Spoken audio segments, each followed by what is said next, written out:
তাৰ আচলতে কেছটো ক্ৰিটিকেল আছিলে। ইয়াত যেতিয়া প্ৰথম ডিটেক্ট হৈছে তেতিয়া মই কথা পাতিছোঁ, মই বম্বে ডক্টৰৰ লগতো কথা পাতিলোঁ, বেংগলোৰত পাতিলোঁ, ইয়াৰ ডক্টৰৰ লগতো কথা পাতিলোঁ।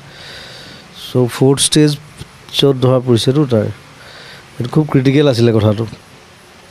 তথাপি ট্ৰাই কৰা হ'ল, আমি তাক যেনে তেনে বম্বে পঠালোঁ, বেংগলোৰ চেন্নাই পঠালোঁ।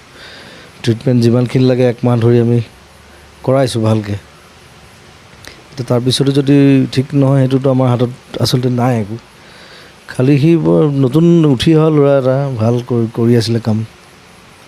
মোৰ টীমত ফুটবলো খেলে সি। চ' ষ্টুডিঅ'টো আহি থাকে মাজে মাজে। চ' সকলোৱে অন্তৰত দুখ পাইছোঁ আৰু গোটেই কথাটোত।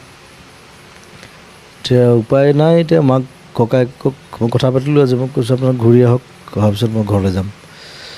চ' চেন্নাইতো যাব গৈ লাভ নাই বা যাব নোৱাৰিম ইমান দূৰ। চ' এতিয়া আৰু উপায় নাই আৰু, এতিয়া আৰু বাকীখিনি তাৰ স্মৃতিখিনি মনত লৈ থাকিব লাগিব আৰু। তো উপায় নাই। এতিয়া আমাৰ ফালৰ পৰা যিখিনি কৰিব লাগে আমি চব কৰিলোঁ, যিমানখিনি পাৰোঁ।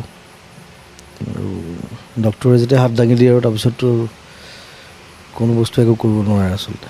আপুনি কৈছে যিহেতু আপোনাৰ লগত তেওঁ ফুটবলো খেলিছিলে আৰু বহু স্মৃতি জড়িত হৈ আছিলে। আমি বহু সময়ত তেওঁ যেতিয়া সুস্থ হৈ আছিলে, আমি তেওঁক লগ পাওঁ, তেতিয়া আমি সোধোঁ তেওঁ কয় যে জুবিন দা মোৰ কাৰণে ভগৱানৰ দৰে, মোৰ কাৰণে তেওঁ সকলো।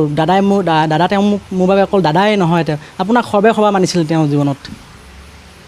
তাৰ ৰিলেশ্যনটো তেনেকুৱা আছিলে মোৰ লগত। আৰু নতুন ল'ৰা, মই সেইকাৰণে নতুন ল'ৰা ছোৱালীক সদায় লিফ্ট দিবলৈ চেষ্টা কৰোঁ, যাতে ভাল কিবা এটা হয়, আগুৱাই যায়। আৰু তাৰ হেৰি ভাল আছিলে, ভাল নাচিছিলে, এক্টিঙো ভালেই কৰে সি। আৰু 2-এটা যি মানে গণ্ডগোল আছিলে সেইবিলাক মই তাক লগ পালে কৈ থাকোঁ যে তই উচ্চাৰণটো আৰু অলপ ভাল কৰিব লাগিব, হেৰি কৰ, আমুক কৰ। যি কি নহওক কামটো ভালেই কৰি আছিলে। তাৰ চিনেমাখনো ৰিলিজ হ'ল যোৱা সপ্তাহত, আৰু এখন বোধহয় তাৰ পেণ্ডিং হৈ আছে নেকি ৰিলিজলৈ। চ' এতিয়া সেই চিনেমা দুখনে থাকি গ'ল আৰু আমাৰ হাতত, বেলেগ একো নাই আৰু সি বুলি। আমি দেখিছিলোঁ যে যেতিয়া তেওঁ ইয়াৰ পৰা মুম্বাইলৈ গৈছিলে, মুম্বাইলৈ যাওঁতে তেওঁ মানসিকভাৱে কিন্তু যথেষ্ট তেওঁ শক্তিশালী আছিলে। তেওঁ এটা কথা প্ৰায় কৈছিল যে মই জিকিম এইখন যুঁজত, মই জিকি জয়ী হৈ আহিম আৰু পুনৰ আপোনালোকৰ মাজলৈ আহিম। আমি আপোনালোকৰ যি মৰম আশীৰ্বাদ আছে সেই আশীৰ্বাদ লৈ মই পুনৰ আকৌ আগৰ কিশোৰ হৈ উঠিম বুলি তেওঁ যথেষ্ট আমি শক্তিশালী দেখিছিলোঁ মানসিকভাৱে। তেওঁ সেইটো তাক আমি বুষ্ট আপ কৰিছোঁ ইয়াত। মইতো হস্পিটেল গৈ বহি আড্ডা মাৰি।